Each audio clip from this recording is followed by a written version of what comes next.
Unit 3, Reading 1, page 35. Public art controversies. Cities invest in public art to attract tourists and add interest to their streets, but public art often causes controversy. For example, consider Seoul, South Korea, which instituted a policy that builders of large projects had to pay for a public art piece. Many residents were not pleased with some of the resulting art. Although the guidelines were recently changed, the unpopular sculptures remain, and there is an ongoing debate about what to do with them.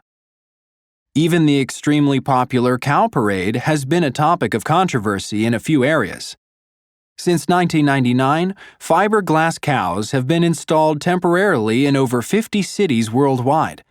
The cows are decorated in different ways by local artists, painted with bright colors, dressed in ethnic clothing, covered with mirrors or flowers, and then auctioned off to raise money for charity. But some residents have questioned whether the cows are really art.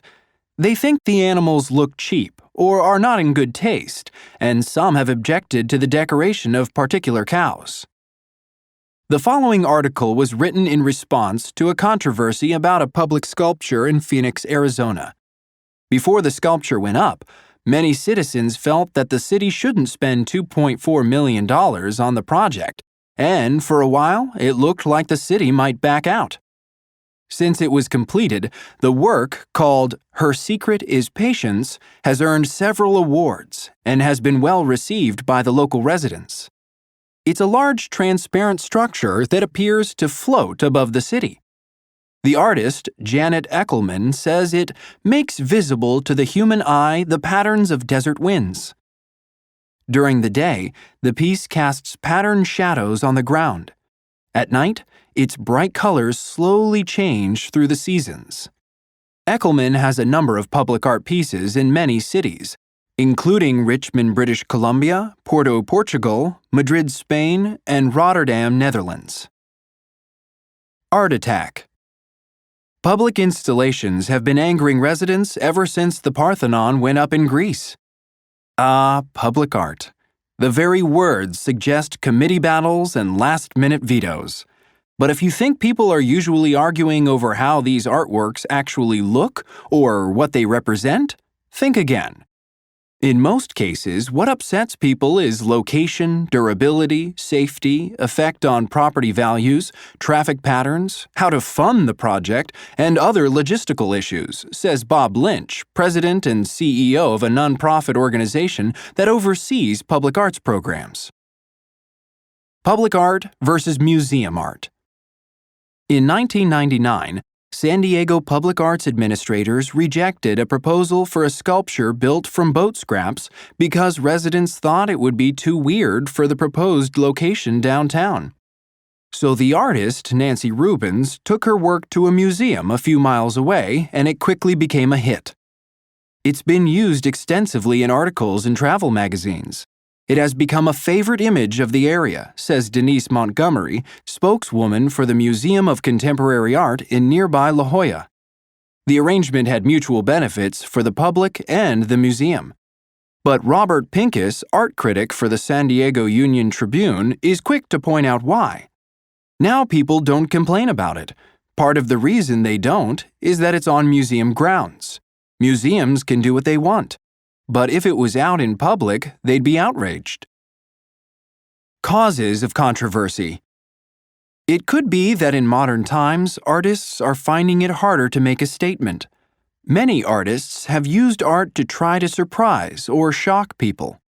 But Kim Babin, a sociologist of art at Wake Forest University who studied hundreds of people's reactions to sculptures, found that context, not content, is what people care about the most. People were concerned with the way art fits in the urban environment, comments Babin.